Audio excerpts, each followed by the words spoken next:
Olá, amados, boa noite, graça e paz. Que gostoso é saber que você está nos acompanhando aí no seu lar, com a sua família. Nós pedimos sempre no início das transmissões que você compartilhe o link dessa transmissão com outros grupos do seu WhatsApp, outros grupos da sua família. Faça isso para que outras pessoas também possam ouvir a palavra de Deus que é viva e eficaz, nesse tempo, fora de tempo, enfim. E nós gostaríamos de ler com vocês nesse momento a palavra de Deus que está em 2 Coríntios 4:7, e diz assim: Temos, porém, este tesouro em vaso de barro, para que a excelência do poder seja de Deus e não de nós. Em tudo somos atribulados, porém não angustiados, perplexos, porém não desanimados, perseguidos, porém não desamparados, abatidos, porém não destruídos, levando sempre no corpo o morrer de Jesus, para que também a sua vida se manifeste em nosso corpo. Amém. Nós possamos estar dependentes do Espírito para que Ele venha revelar que essa palavra seja real nas nossas vidas, dessa dependência, sabendo que nós somos um vaso de barro, mas que temos o Senhor vivendo em nosso corpo mortal. E que nós possamos passar esse tempo de tribulação aqui de uma forma mais dependentes e mais suaves no Senhor. Nós vamos orar agora, pedir ao Pai que nos revele a sua palavra. Pai de amor, nós te glorificamos, te agradecemos por esse privilégio que nós temos de adentrar aos lares dos nossos irmãos através da internet para proclamar a tua palavra. Usa, Senhor, nessa noite a Cota que estará aqui conosco, para que o nome de Jesus Cristo seja glorificado. Amém. E que pessoas que não o conheçam possam conhecer através da proclamação da tua palavra. Amém. É em nome dele que nós oramos e agradecemos. Amém. Cota, prazer recebê-la aqui. Como é que está? Como é que está a sua família nessa época, nessa dificuldade toda? Oi, gente, boa noite, graça e paz. Nós estamos nos adaptando, né? Estamos num momento muito diferente, com saudade de todos. Às vezes a gente sente um pouco de saudade da vida antiga, mas eu vou compartilhar um pouquinho com vocês que essa fase já passou, assim, pelo menos comigo, mas é um tempo novo realmente, né, para todos nós, como igreja, como família, como sociedade, como mundo, enfim, acho que a gente tem ouvido bastante falar que parece que a gente nunca mais vai ser o mesmo, né? Não sei. Mas, com certeza, muitas mudanças estão acontecendo dentro de nós e no exterior aí na nossa sociedade, né? Deus está trabalhando nas nossas vidas, com certeza. Amém. Né? Então, vamos à palavra de hoje, Cota? Você fica Sim. à vontade. Quando foi convidado para eu vir aqui, eu comecei a orar e pensar sobre o que a gente podia compartilhar em 30 minutos, porque eu até brinquei com o Wildo, falei, olha, 30 minutos para mulher vai ser difícil, né? Mas tudo bem, a gente tem que aprender para não desfazer da classe, né? Provar que é o contrário, que a gente consegue, sim, falar algo bem importante, né, para o povo de Deus em 30 minutos. E é engraçado porque acordei no meio da noite e lembrei daquela boate que pegou fogo no Rio Grande do Sul, há 7 anos atrás. Vocês creem que já faz 7 anos? E eu lembrei que o que me angustiou muito, né, daquelas mortes todas, foram 242 mortes, me parece, que no relato das pessoas, eles contavam que a hora que começou a pegar fogo, de imediato eles não viram que o fogo estava se alastrando, mas que logo em seguida se encheu muito de uma fumaça muito preta no lugar. Tóxica, né? Tóxica, e que eles não conseguiram ver a luz da saída. E assim foi muito claro o que o Senhor falou no meu coração, porque assim, à noite, no meio da noite, ele disse, do mesmo jeito que aquelas pessoas estavam nas trevas, no meio da fumaça, o meu povo, muitas vezes, não vê a saída, não me vê como solução. Então, eu vim aqui para dizer para vocês que Jesus é a nossa solução. Ele é a porta de saída, Ele é a porta de emergência para todas as coisas da nossa vida. Então, na palavra de Deus, já para a gente começar bem centrado, em João 14:6, diz assim: respondeu Jesus, eu sou o caminho, a verdade e a vida. Ninguém vem ao Pai a não ser por mim. Então, Jesus ele já vai dizendo no singular, porque significa que Ele é o único caminho, a única verdade e a única vida, o único ser que é capaz de nos dar vida realmente, né? E nós vamos conversar um pouquinho sobre isso. Eu peguei uma passagem bíblica que dá um exemplo de uma pessoa que entendeu isso, porque se vocês se pararem um pouco para pensar, nessa pandemia, é como se Deus tivesse dado um freio em nós, na nossa onipotência, no nosso jeitinho, que parecia aos nossos olhos correto de viver. A gente estava na nossa vida tocando barco, sobrevivendo, e Ele assim freou o mundo e colocou todo mundo quieto em casa, com outro jeito de viver, com outras condições, para que a gente pudesse se rever até internamente os nossos conceitos e princípios, né? Mas teve uma senhora na Bíblia, lá em Mateus 15, de 21 a 28, que ela entendeu que a saída estava em Jesus. Nós temos várias passagens, né? Depois vou citar algumas, mas eu escolhi essa. Eu escolhi aleatoriamente essa, para que a gente veja alguém que percebe que Jesus é a nossa solução. Então, em Mateus 15, de 21 a 28, diz assim: partindo Jesus dali, retirou-se para os lados de Tiro e Sidom. E eis que uma mulher cananeia, que viera daquelas regiões, clamava: Senhor, filho de Davi, tem compaixão de mim. Minha filha está horrivelmente endemoniada. Ele, porém, não lhe respondeu a palavra. E os seus discípulos, aproximando, rogaram-lhe: despede-a, pois vem clamando atrás de nós. Mas Jesus respondeu: não fui enviado, senão as ovelhas perdidas da casa de Israel. Ela, porém, veio e o adorou, dizendo: Senhor, socorre-me. Então ele, respondendo, disse: não é bom tomar o pão dos filhos e lançá-lo aos cachorrinhos. Ela, contudo, replicou: sim, Senhor, porém os cachorrinhos comem das migalhas que caem da mesa dos seus donos. Então lhe disse Jesus: ó mulher, grande é a tua fé, faça-se contigo como queres. E desde aquele momento, sua filha ficou sã. Então, o que nós podemos ver aqui? Ela chegou com o conceito certo: Senhor, tem compaixão de mim. Ela estava numa situação sem saída, a filha estava endemoniada e não tinha jeito. Ela olhou para Jesus e falou: Ele pode me ajudar. Ele tem a solução para mim. E aí, o que tinha um povo que fazia? Não, deixa essa mulher para lá. Não é assim que às vezes a gente torce o nariz para Jesus, né? Torce para que Ele possa ser realmente solução das pessoas. Eu tenho muito temor disso, de nós enquanto igreja, o que nós fazemos com esse Jesus maravilhoso que nos salvou, com esse conceito de evangelho que nós temos. Será que nós temos levado comportamento para as pessoas como solução da vida delas, ou a pessoa de Jesus Cristo? Quem Ele é realmente, a presença dEle, quem Ele veio para ser nas nossas vidas, realmente, né? Então, aí, ela tem um encontro concreto com Jesus, e ela tem a resposta para o caso dela. Ele diz: vá, e a sua filha ficou sã. Então, fim, solucionou o problema dela.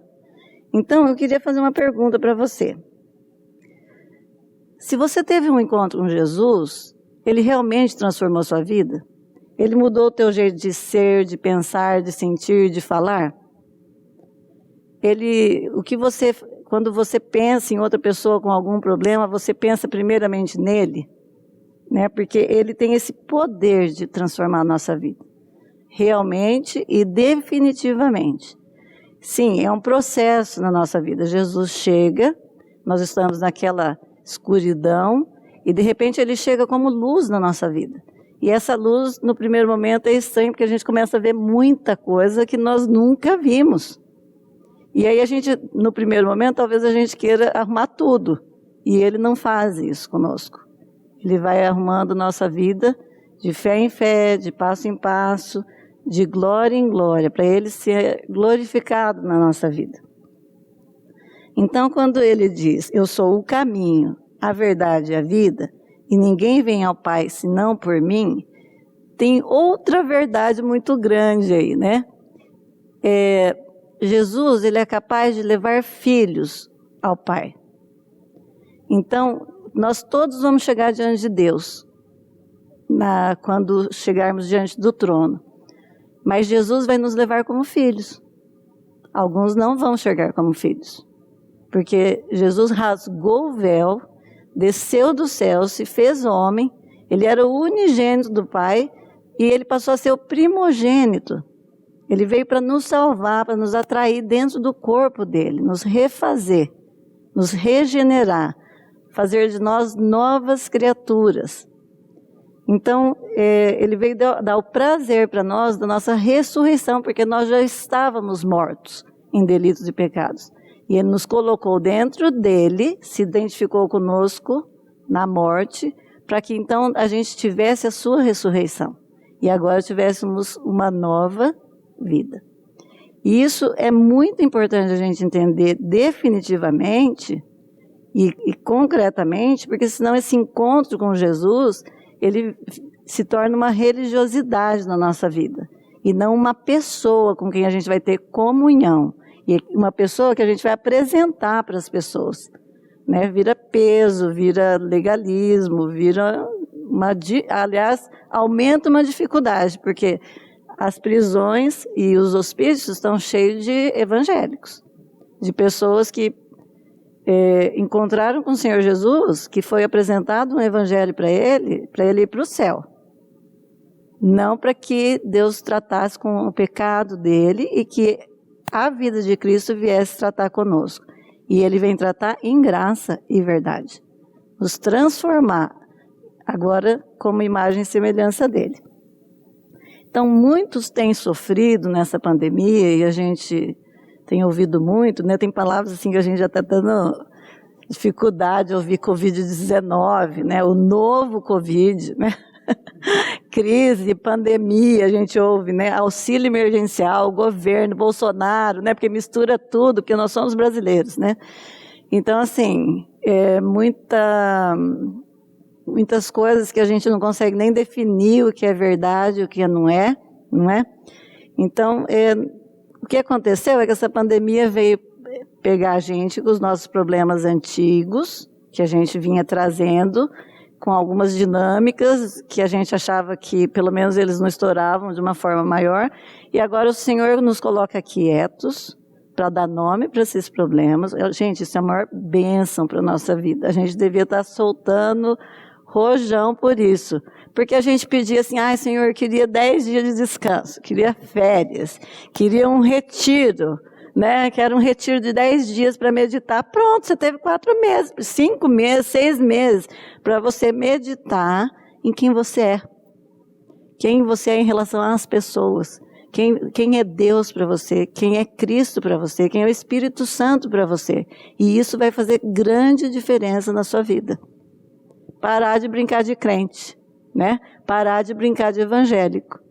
E fica pronto, porque depois da pandemia a igreja vai ter que ser forte para ajudar nas coisas que precisamos, né? A igreja tem que resplandecer nesse país, tem que brilhar. Deus já nos deu um presidente cristão, nós oramos por isso. Então nós temos crente que é crente, ora pela autoridade. Crente que é crente, ora pelos inimigos. no desejo mal do inimigo. Quero que aquele fica falando do povo que está com corrupção. Esse povo está perdido, eles estão naquela fumaça negra daquela boate. Nós temos que orar para que eles vejam a luz, para que Jesus Cristo entre na vida deles e mude o caráter, porque o nosso país é corrupto. É só um espelho da natureza do homem. Então nós, enquanto igreja, devemos orar pelos nossos inimigos, pelas nossas autoridades, porque o Pai fala para a gente fazer isso. Amém? Amém. Então, Jesus está dizendo para nós assim, quem sou eu para você? Eu sou a solução, eu sou a porta. Eu sou a solução para os teus problemas, eu vim para te dar a vida. Quantas pessoas querem tirar a vida? Eu quero falar para você que pensou em tirar a sua vida. Você não é dono da sua vida. Quem te deu a vida foi o Pai, o Criador.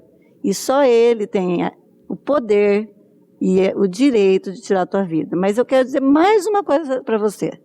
Ele quer te dar vida e vida em abundância aqui, a partir daqui. E Ele dá isso no Filho. Ele veio para que a gente tenha vida e vida em abundância. E eu quero dizer para você que você está procurando vida onde você não tem. Você está triste porque você quer achar vida onde não tem. E a vida está no Filho de Deus. Então, nós estamos tendo sofrimento a nível de desejo de suicídio e até às vezes algumas pessoas chegam ao suicídio. E nós, enquanto corpo de Cristo, nós temos que levar o afeto do amor de Deus para essas pessoas. Porque essas pessoas, elas não têm motivo imediato para continuar vivendo. Mas o afeto, o amor de Deus salva, gente, a vida das pessoas. Quando a gente chega com esse afeto, olha, eu me importo com você, eu não espero até que Cristo chegue na sua vida, até que caia as escamas dos olhos e a pessoa veja quem Jesus Cristo é para a vida dela. Então, Jesus está dizendo assim, eu morri para te dar vida, eu sou a tua vida, né? Então, eu sou a solução de qualquer problema para você. O problema é que nós temos esse costume de resolver os nossos problemas, pela nossa força, pelo nosso movimento, né? Isso nós sabemos fazer, né? E depois a gente ora para Deus arrumar a meleca que nós fizemos, né? É assim que a gente sabe fazer. Então, em Provérbios 16, 25, diz assim esse texto. Há um caminho que parece direito ao homem, mas o seu fim são os caminhos de morte. Então, o que ele está dizendo? Toda vez que eu decido por um caminho, sem perguntar para aquele que soluciona todas as coisas, eu vou dar em caminho de morte.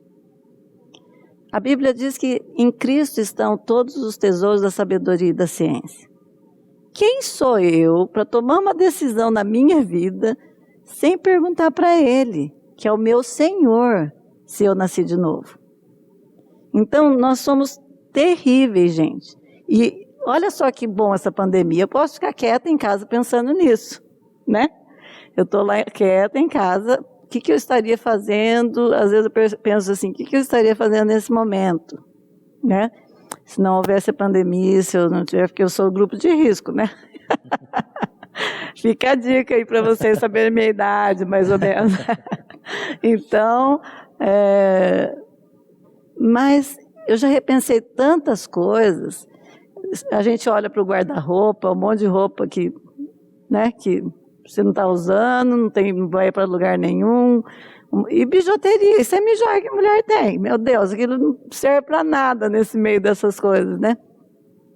E a gente vê como que é importante a questão da família. Então, as pessoas tiveram que ficar com as famílias, porque muitas famílias, a válvula de escape é o trabalho, é o estudo. E agora eles têm que ficar juntos. Olha só que presente que o Pai te deu.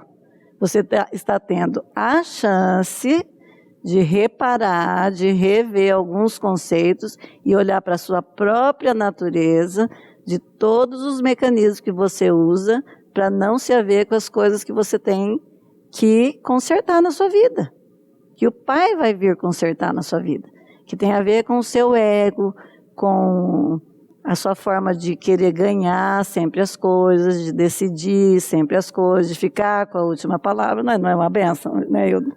É verdade. É que a gente quer colocar Deus dentro da nossa cabeça. Sim, E sim. Isso não é impossível. E ainda mais dentro de família, a gente quer vencer as coisas, né? É uma guerra. Na teologia, assim, né? Eu nunca vi, eu não sou muito adepta de muita discussão teológica, porque sempre tem alguém querendo ganhar algum assunto, e a pessoa de Jesus Cristo é a teologia, né? É a comunhão com Ele, é o permanecer nele, é a prática da palavra dele. Então, isso dentro da família também, nas nossas relações e tal, isso aparece de uma forma muito gritante. Então, por isso aumentou muito a violência entre casais, porque esses casais saíam trabalhar, o marido passava no bar beber, a mulher ia para não sei aonde, no estudo bíblico na igreja, não sei o que, agora todo mundo tem que estar em casa. Graças a Deus porque você está em casa. Graças a Deus porque você tem esse tempo para finalmente chegar naquela imagem e semelhança de Deus e se relacionar com a sua família nos papéis que você foi chamado para viver. Então eu posso delegar, eu posso excluir meu papel de dona de casa, de esposa, atrás dos assuntos da igreja, por exemplo. E agora Deus me colocou dentro de casa, então eu comecei a cozinhar mais, a ver mais coisas da casa, já arrumamos guarda-roupa, já tiramos coisas que não servia mais. Então agora, né, como que seria a vida? Isso é um presente de Deus. Por que a gente está vendo isso? Sim, tenho a tensão de morrer de Covid, mas também se Deus me chamar, não foi Ele que me deu vida? Se Ele me chamar pelo Covid, bye para vocês, estou indo com o Pai, pode cantar louvor, hino 375, fica gravado aqui, porque as irmãs não lembram. Né? Então, por quê? Porque chegou a hora, amém, né? Então, essa salvação que só há em Cristo Jesus, nós costumamos banalizar isso, sabe? Fazer isso uma coisa, né? Isso é, gente, assim como aquele povo no deserto falou, esse maná viu, muitas vezes nós estamos dizendo isso para Jesus Cristo, misericórdia de nós, não é? Então, em Atos 4:12, diz assim, não há salvação em nenhum outro, pois debaixo do céu não há nenhum outro nome dado aos homens pelo qual devamos ser salvos. E eu vou dizer para vocês, não é só salvo espiritualmente. O Senhor vem nos salvar emocionalmente e vem nos salvar fisicamente. Porque quando Ele vai nos santificando, Ele vai nos cuidando espiritualmente, o nosso espírito, em unidade com o Espírito Santo de Deus, ele começa a ter influência na nossa alma, e nós vamos sendo santificados na alma, e o nosso corpo vai tendo também as consequências disso. Né? Então, as doenças psicossomáticas diminuem, né? Várias coisas acontecem, mas não é esse nosso assunto hoje. Nosso assunto hoje é que Ele salva tudo, mas se eu entrar nisso, né? Então, Jesus é a nossa porta. Então, pensa assim, Ele está na porta, Ele disse, vem aqui comigo, que eu vou te mostrar uma nova forma de viver. Eu vou te dar vida. Para de sobreviver. Eu vou soprar fôlego de vida em você agora, vida espiritual, e você vai ter vida. Não é mais aquela sobrevivência, acorda, escova dente, toma café, vai trabalhar fungando, volta, cansado, toma banho, come, dorme, amanhã de novo. Escravo do relógio, isso, né? Isso chama sobrevivência. Mas o Senhor veio nos dar vida. Então Ele fala, eu sou a porta, em João 10:9. Quem entra por mim será salvo. Ok. Saiu das trevas e entrou para o reino de luz. Entrará e sairá e encontrará pastagem. O que Ele está dizendo? Você vai comer agora uma comida diferente. Né? O que vai entrar na tua vida vai te suprir de tal maneira que você vai parar de buscar aquelas coisinhas que você está acostumado a buscar como saída para te dar vida. Então, a minha saída para dar vida é deitar no sofá com o controle na mão. É meu ponto alto do dia. Você pergunta para a pessoa, qual é o seu ponto alto do dia? A hora que eu chego em casa, tal. Eu gosto assim, qual é o meu ponto alto do dia? Se eu for perguntar, que não é o mais importante, que é Cristo, mas eu gosto de tomar meu primeiro café da manhã, o cafezinho preto da manhã. Gosto. Então a gente tem algumas coisas que não tem mal em si mesmo, mas tem algumas coisas que a gente fica procurando aqueles espaços na nossa vida para fazer isso, que vai nos distanciar do Pai, que vai nos distanciar da palavra, né? Então, e é legal porque o Senhor vai chegando essa porta na nossa vida, vai tirando nossos recursos, vai levando a gente numa situação de impotência para que a gente possa chegar a Ele. E em Oséias 2,6 fala que para a gente reconhecer quando um caminho não é dele, nós estamos procurando uma solução fora dele, eu gosto de pensar isso assim, porque Jesus é a porta, Ele é a solução. Para quê? Para minhas dívidas, para o meu casamento, para a minha sexualidade, para os meus desejos, para minhas relações. Ele é a solução, porque Ele vem viver em nós com a santidade dEle, e se eu estou em comunhão com Ele, Ele vai me ensinar a reagir a todas essas coisas de outra forma. Ok? Mas a Bíblia diz em Oséias 2,6 que quando a gente vai buscar os nossos amantes, que é essas coisas que são adultérios que a gente faz com o pai, né? É uma figura lá de Gomer e tal que ele usa, mas é bem comprido, mas quem é crente sabe. Quem não é acredita no que eu estou falando. Então, que nós adulteramos contra Deus quando a gente busca essas saídas fora dele. Aí ele fala assim, eu vou colocar muros e espinheiros diante de você para que você não vá atrás dos teus amantes. Aí de repente vai cair tua ficha e falar, verdade. Verdade, eu vou voltar para o meu marido, que lá eu tenho segurança, eu tenho cuidado, tenho amor e tal. E às vezes a gente está procurando alguns caminhos que o pai coloca essas cercas e esses espinheiros e a gente pula. Né? A gente joga um tapete em cima do espinheiro e passa por cima, a gente pula em cima do muro, uma escadinha para pular o muro, porque nós somos obstinados. Então o pai vem e deixa a gente construir esse muro, até ele fazer uma barriga e ele cair tudo e quebrar tudo, até que ele venha e arrumar o caos da nossa vida. Isso é muita misericórdia, gente. Porque ele nos espera, ele tem longanimidade, aquela benignidade que ele espera a gente para... Se ele desistisse de nós, né? Isso. Não, ele não desiste. Essa é a parte muito boa, né? Não desiste, não tem pressa, ele tem a eternidade, só que nessa vida aqui nós temos que conhecer Jesus, né? Mas, por exemplo, o ladrão da cruz, ele creu que Jesus era o Senhor, e ele foi salvo. Mas ele não teve tempo de se comportar, não é? Mas ele tem a eternidade para conhecer ele, porque a vida eterna é essa, é conhecê-lo, né? Então, já encerrando, vou ler mais 2 versículos, diz assim, Provérbios 3, 5 a 7, diz assim, confia no Senhor de todo o teu coração e não te estribes no teu próprio entendimento. Reconhece-o em todos os seus caminhos.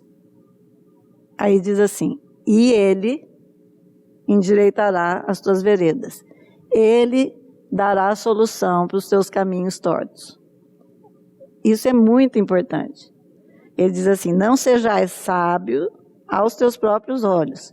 Teme ao Senhor e aparta-te do mal. Então, não sejais sábios, vamos colocar de uma forma prática, emburrece para Deus. Chega assim bem burrinho diante de Deus. Senhor, eu não sei nada. Eu penso que sei. Penso que o certo é fazer isso. Mas estou pronto para outra resposta do Senhor. Porque se eu chegar, olha, eu estou pensando isso, e começo a querer convencer Deus que o que você pensa é o melhor e você não vai se dar mal. Mas se eu chegar, Senhor, eu penso isso, mas eu estou disposta a perceber todos os sinais que o Senhor me der para eu voltar atrás, caso não seja. Porque Ele está dizendo que Ele vai endireitar as nossas veredas. Ele vai colocar muros e espinheiros. Ele vai cercar os nossos caminhos. Vai enviar a palavra dele. Ele colocou o Espírito Santo dele dentro de nós para nos guiar. Para encerrar, como o Espírito é o mesmo, o Hildo começou com um versículo e eu pus esse para terminar. Porque Deus é Deus. Graças a Deus. Né? E o Espírito Santo de Deus, ele trabalha no corpo. Por quê? Nós vamos passar essa crise, essa pandemia, dessa forma que diz aqui em 2 Coríntios 4, de 7 a 11. Nós vamos ter a tribulação, nós não vamos sair fora da realidade, não está acontecendo, negar a realidade. Não, a realidade é nua e crua, né? Mas como é que nós vamos passar? Sabendo que Deus é soberano. Ele está no governo de todas as coisas. Nenhum fio de cabelo da minha cabeça cai sem que Ele o queira.